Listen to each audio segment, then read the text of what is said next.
Hello everybody. Today is Wednesday, officially the last day of my vacation because of the fact that I'm always off on Thursdays and Fridays. So, since I like to relax on Thursdays and Fridays, anything I've got to get done, I want to get done today. Yeah, right, like that's probably going to happen, yeah. Anyway, I was supposed to do a video, I was going to do a video on the solar storm warnings. Jane wanted me to do a video about that, but I'm going to have to study up on that a little bit more. Thank you for the link, Jane, and I've been looking at that. I'm going to have to study a little bit more to really understand it. It's quite confusing to me, so I'm really going to have to study with that. I do have some points on it, and I'll try to do that video either tonight or tomorrow. But I wanted to do this video on something that I saw on Jane Velez Mitchell last night. I don't know these people's names, and I've never heard it in the news before, so you have to bear with me and try to follow me on this. We'll just call it the man, wife 1 and wife 2. This man marries wife 1. And the man and wife 1 have two daughters. And she is being treated for depression and I think they said schizophrenia during their marriage. And so she's put on Prozac. This is in the early 90s. Well, during this time, she ends up murdering their 2 daughters. And her lawyer says that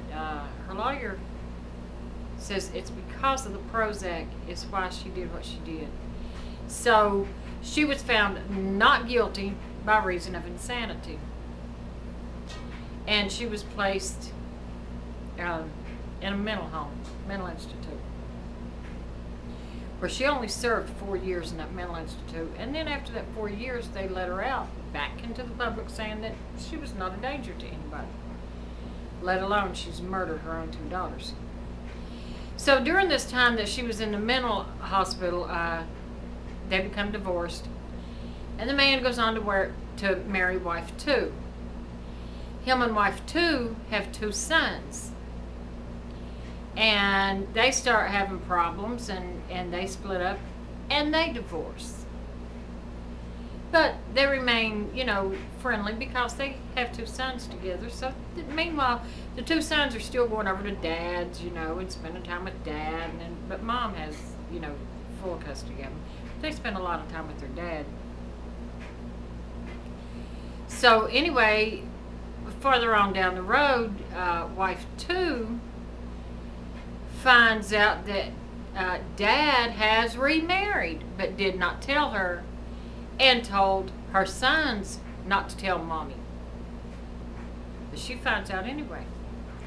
Well, as it turns out, dad has remarried wife number 1 that killed their 2 daughters.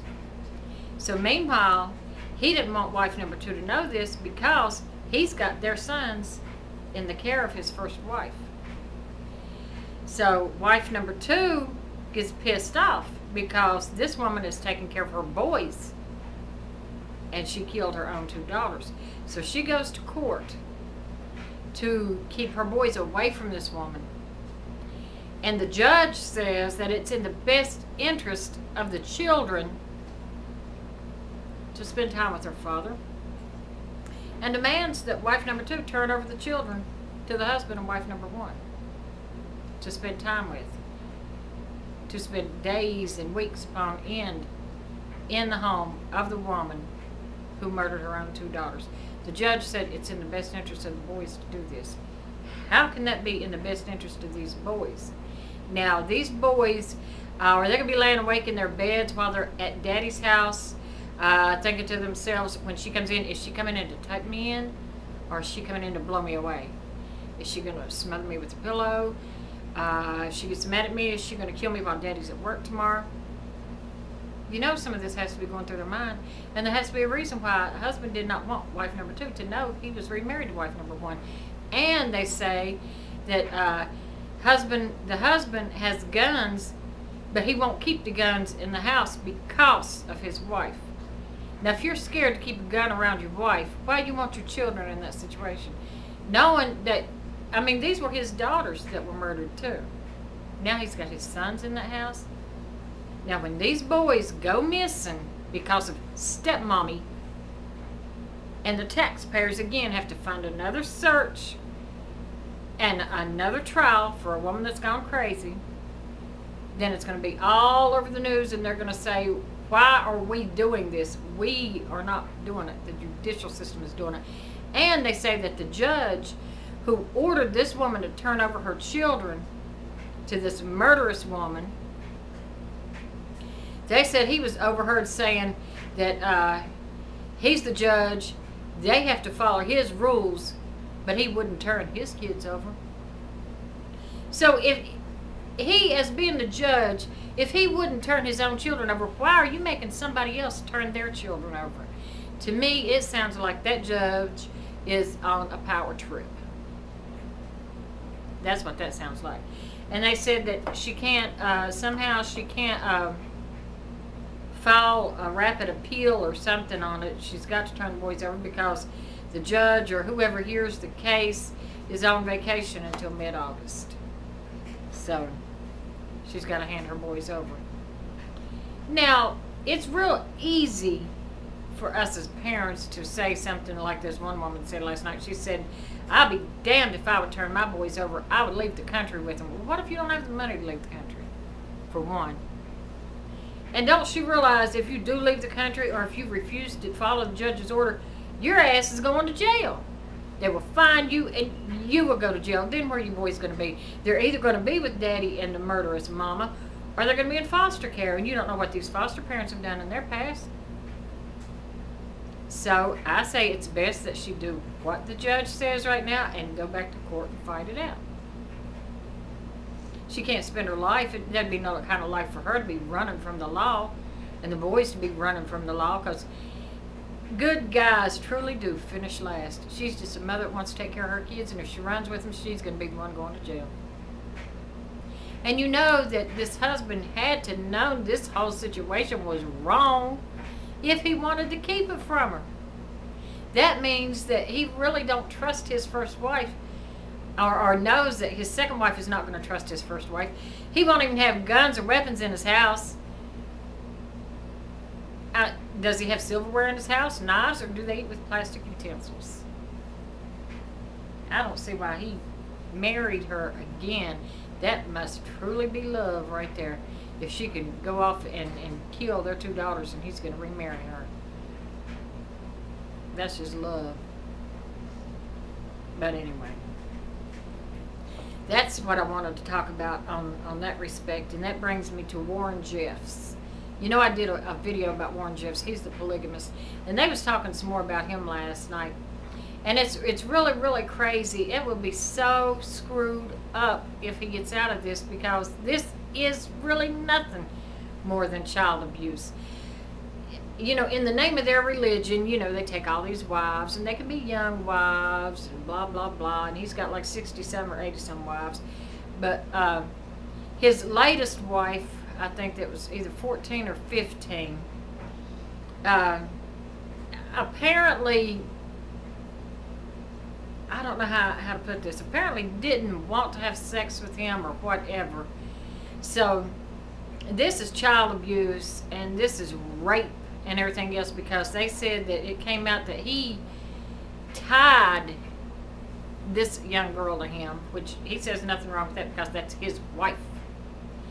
He tied them together and had sex with her. I guess he had to tie her to him so she wouldn't run and get away. And so that's not only sexual child abuse, that's rape. And just because she's his wife does not mean that that's not rape. Because if your wife says no and you do it anyway, that's rape. Yes, a man can be held accountable for raping his wife. So if Warren Jeffs gets off all this, he's getting away with everything.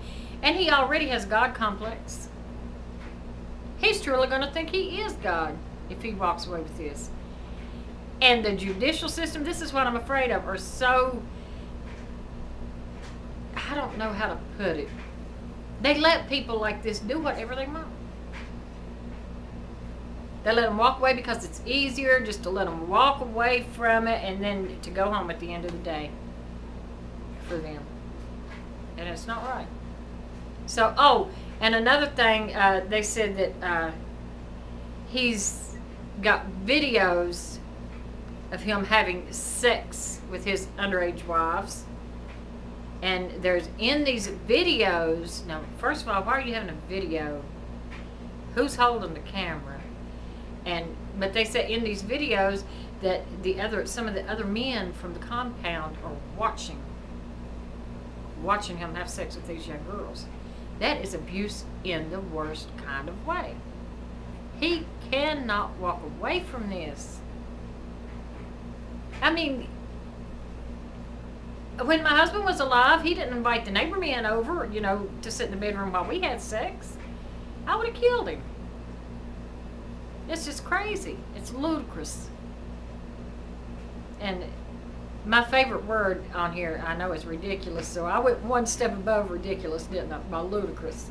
So, anyway, that's all I've got to talk about on here. Now, I tried to look up the names of the husband and these two wives that I've been talking about, but I can't find anything about it. But it was on Jane Velez Mitchell last night, and I found it to be so interesting. And so, just like what is that little boy's name? Kyron Horman, who went missing because of his stepmama, and she's not been charged, and they still ain't found him. The little girl that had cancer, I did a video about her, and she was killed by her stepmama. And all these little kids that go missing because of their stepmothers.